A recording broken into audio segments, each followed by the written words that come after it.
Let me just take you live to Mr. Vavi. He's addressing us outside the DTIC offices here in Pretoria on what's expected today. Prevail on the authority, on the competition authorities to reverse the merger between Clover and Milko. Clearly, these companies misled the Competition Commission into believing that this was to the benefit of our country, its workers and its economy. Clearly this is not.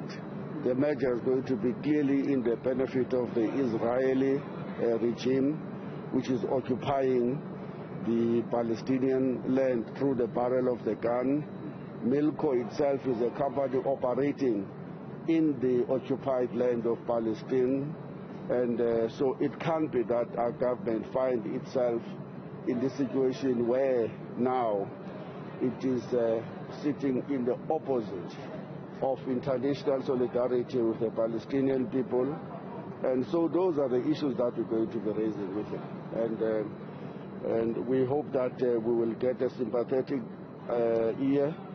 He had already said that he agrees that some government have to do something, and we want to talk to him about what is that government can do. We're hearing said that there was a dossier that the minister was presented with before with issues pertaining to what has been happening at Clover. Can you just let us in on what the minister your expectations would be from the minister today?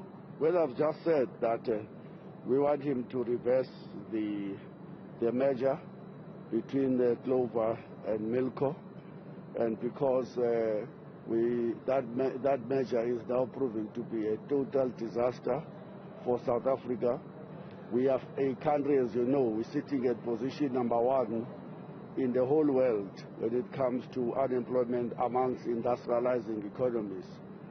You add more workers there on top of the 12.5 million people that are unemployed in the country. You are creating a disaster for our economy. You are deepening the levels of poverty and inequalities, and we cannot afford that. And secondly, this attack on the conditions of employment of workers, this massive cut of 20% is totally unacceptable. Workers have literally secured all of these victories over a long period of hard struggles. Now for them to be told that 20% cut of wages must be done in order to please the shareholders of Milko in Israel is a total injustice. We can't agree to that. The implication of a cutting and closing down of factories in such economically depressed areas as the Northwest, Lichtenberg, Free State, Frankfurt and Heilbronn is just unimaginable. You can't begin to imagine what that will mean to those communities. And that's why we want to prevail on the minister, do something, protect industrialization, protect the manufacturing capacity of our country, and protect the workers and the people, because we assume that this is the mandate of this government, and it has an obligation politically to do so. If things don't go your way, what are we going to see? Because we've already seen some unions pledging solidarity with the unions that are representing Clover workers. But just what are we going to see if things don't go your way? Well, we never ever believe that you can score victories by just speaking to the minister. Power concedes nothing without a struggle. What you have not won in the boardroom, you cannot win in the streets. And what you have not won in the streets, you will not win in the boardroom. These things must work together.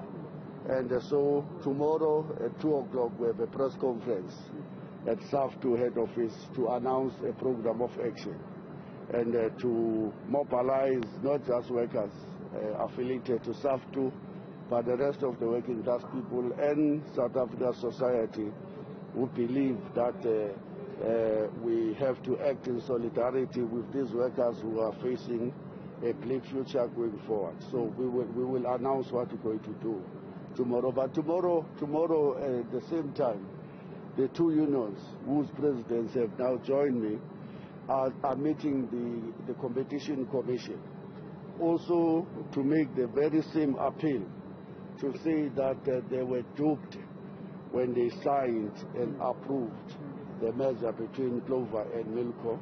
And now that even before the ink dries on the paper that Milko have signed, it is beginning this process to slaughter and to cull so many jobs. They have an obligation to reverse that measure. And that's what the meeting tomorrow will be about, yeah. And just one last slide, one last question on my end. They've said that the COVID-19 has basically wreaked havoc where the company is concerned, and say that they've been struggling economically, hence they imposed those retrenchments. Could this be a justified position by Clover? Nonsense. Do people no longer drink milk or eat cheese and drink yogurt now that it is COVID? This is just a lousy excuse to use a pandemic in the world in order to launch an unwarranted assault on the working conditions and the living standards of our people in South Africa. We reject that excuse with the contempt it deserves.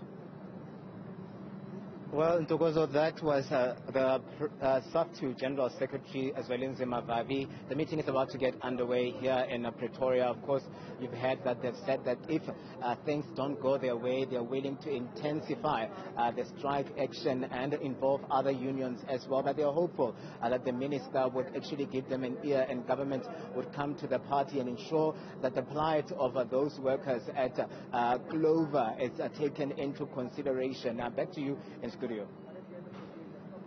Katlego, thank you so much. That's our reporter, Katlego Legodi, outside the DTIC offices in Pretoria there, where Saftu General Secretary Zwelinzima Vavi, together with other unions, are expected to meet with Trade and Industry Minister Ebrahim Patel over this ongoing issue.